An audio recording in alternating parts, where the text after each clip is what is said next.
tentang amin birabbika wal malaik. Berimanlah kamu kepada Tuhanmu serta malaikat. Dan alhamdulillah pada kesempatan yang pagi ini kita sudah masuk ke cabang iman yang ketiga, yaitu wal kutub. Jadi iman kepada kitab-kitab Allah Subhanahu wa taala. Al-imanu bil kutubi yakni at-tasdiqu bi annaha kalam Allah al-munazzal ala rasulihi alaihi wassalatu wassalam. At-tasdiq, jadi iman kepada kitab-kitab Allah itu wajib kita percayai.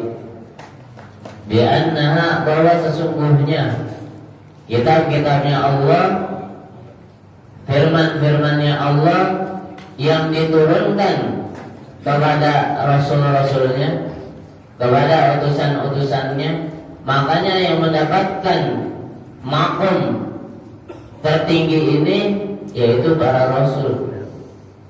Jadi nggak bisa kita ngumpet nih di gunung misalnya, tirakat lah bahasa kita, lagi tirakatnya di gunung, tiba-tiba kita punya kitab sendiri. Ya enggak, itu mah kitaban karangan sendiri biasanya. Tapi kalau kitab suci yang Allah turunkan ini berbeda. Wa kullu ma tadammanathu haqqun wa nuzuluha. Dan setiap yang mengandung kitab-kitabnya Allah, apapun yang Allah turunkan dari kalam-kalamnya adalah suatu kebenaran. La syakka fihi, enggak ada keraguan di dalamnya. Bian kanat maktubatan 'alal alwah, yang tertulis di batu. Nah, biasanya kepada siapa nih? Taurat. Jadi kita tahu Taurat. Al masmu'atan minas sam'i, atau yang terdengar dari pendengaran, bil musyahadah, dengan persaksian, kama fi lailatul mi'raj, sebagaimana di malam mi'raj, au min wara'i hijabin, atau di belakang dinding, kama waqa'a li Musa fitur, sebagaimana yang terjadi bagi Nabi Musa alaihissalatu wassalam di Bukit Tursina, au min malakin musyahadin, ataupun malaikat yang dilihat. Jemaah oleh Allah Subhanahu wa taala, iman kepada kitab yang Allah turunkan merupakan salah satu usulul iman, landasan utama keimanan. Kalau Syekhuna ta'limu sifatil imani wa bayani khasaili ahli sunnati wal jama'ati min ahammil umuri, mengajarkan hal-hal penting tentang keimanan bagi masyarakat serta menjelaskan apa? Ajaran-ajaran ahli sunnah wal jamaah min ahammil umur, salah satu hal yang sangat penting. Sebagaimana kita ketahui, al-kutub allati anzalallahu ta'ala arba'. Jadi Allah turunkan kitabnya ini ada 4. Yang pertama Taurat. Buat siapa buat Taurat? Nabi Musa alaihissalam. Ini kita jangan sampai lupa ini. Harus, karena kita beriman kepada kitab-kitab Allah, jadi bukan kita beriman hanya kepada Al-Quran. Jadi kalau kitab-kitabnya Allah itu adalah kalam yang mulia. Yang pertama Taurat kepada Nabi Musa alaihissalam. Kemudian Zabur, ayo Nabi Daud, Injil Isa, dan ditutup dengan Al-Quran.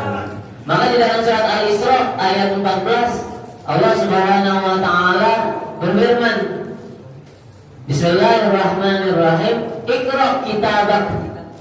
Iqra kitabak, bacalah kitabmu.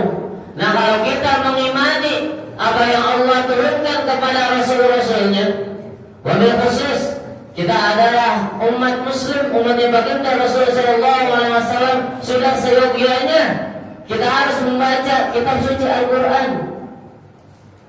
Nggak ada alasan, Ustaz, saya adalah pembisnis, Ustaz, saya adalah guru, saya adalah apa, tapi dalam sehari dia tidak membaca Al-Quran, itu menjadi rugi. Rugi ya Pak? Rugi. Nggak ada alasan. Ya walaupun membaca alif lam mim, nah itu setiap lihat jaza, pahala. Jadi jangan sampai kita tinggalkan untuk membaca Al-Quran. Ketika kita membaca Al-Quran, pasti kita akan berusaha untuk apa? Memaknai, memahami artinya. Setelah kita memahami, berusaha untuk mengerti, habis itu kita hafalin deh. Maka biasanya kalau udah paham, ngapalinnya mudah. Tapi biasanya kalau yang ngapalin dulu, nanti ketika ditanyain lebih nanti. Alhamdulillah, apa artinya alhamdulillah? Ya Pak Ustaz, saya mau hafal doang, ya alhamdulillah, apa hafal. Tapi alangkah indahnya juga dimengerti. Agar apa? Setelah kita hafalkan, pasti pengamalan kita itu akan menjadi luar biasa. Jadi al-ilmu bila amalin kasyajari bila samari. Ilmu tanpa pengamalan bagikan pohon nggak berbuah. Kan kayak enak ya Pak, kita nanam pohon mangga dari kecil tuh sampai gede, kita tungguin aja kapan buahnya ini ya, misalnya seperti itu. Ya kita butuh buahnya juga biar apa? Bisa dinikmati oleh orang banyak. Kemudian sabda baginda Rasulullah sallallahu alaihi wasallam, "Man ja'ala al-Qur'an amamahu qadahu ilal jannah." Barang siapa yang menjadikan Al-Qur'an sebagai imam, sebagai pedoman, sebagai solusi dalam setiap kehidupannya, maka akan dipimpin, akan didorong untuk menuju surga. Wa man ja'ala al-Qur'an khalfahu saqahu ilan nar. Dan barang siapa yang membelakangin, maksudnya membelakangin ini nanti aja ada urusan lempengan yang menguntungkan aja Al-Quran dilewatin, gak usah pakai aturan apa, udah begini aja caranya, gak bisa. Itu akan dicambuk kita, cambuknya menuju kemana? Ke neraka. Inna siddiqin idza quri'a 'alaihim al-Qur'an talibat qulubuhum ila al-akhirah. Nah, pada ahli siddiqin ini luar biasa. Ketika dibacakan ayat suci Al-Quran, maka rindu kepada akhirat. Nah, semoga kita ketika mendengarkan lantunan ayat suci Al-Quran, rindu kita kepada akhirat lebih besar. Dunia penting, akhirat juga lebih penting. Jadi dua-duanya insya Allah kalau misal dijalankan dengan selaras, kita akan mendapatkan apa yang kita ikhtiarkan, apa yang kita hajatkan. Jamaah bersyukur yang rahmati Allah Subhanahu wa taala.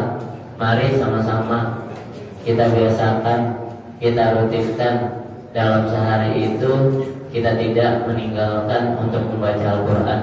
Walaupun itu 10 ayat, ya, walaupun itu 1 kaca, mau 2 kaca, mau 5 kaca, bahkan Ustaz, saya duduk aja di masjid sehari saya dapetin 2 juz, alhamdulillah. Itu luar biasa. Maka kalau sering kita mengistiqomahkan untuk selalu membaca Al-Quran, apa kata baginda Rasul? Iqra'ul Quran fa innahu ya'ti yaumal qiyamati syafi'an li ashabi. Maka akan jadi syafaat bagi kita. Rasulullah memberikan syafaat, Al-Quran juga akan memberikan syafaat bagi bacanya. Jemaah boleh sebenarnya rahmat Allah Subhanahu wa taala. Waktu sudah sangat sempit banget. Jadi tugas saya baca kitab, nanti akan ada yang menjelaskan berkenaan dengan al-iman bil kutub yang kita kayak Jumani Husain. Mungkin ini saja yang saya dapat sampaikan. Mungkin ayah anda yang menyampaikan, menambahkan, kalau lebihnya mohon maaf. Dan Allah wa iyyakum ajma'in. Wassalamualaikum warahmatullahi wabarakatuh.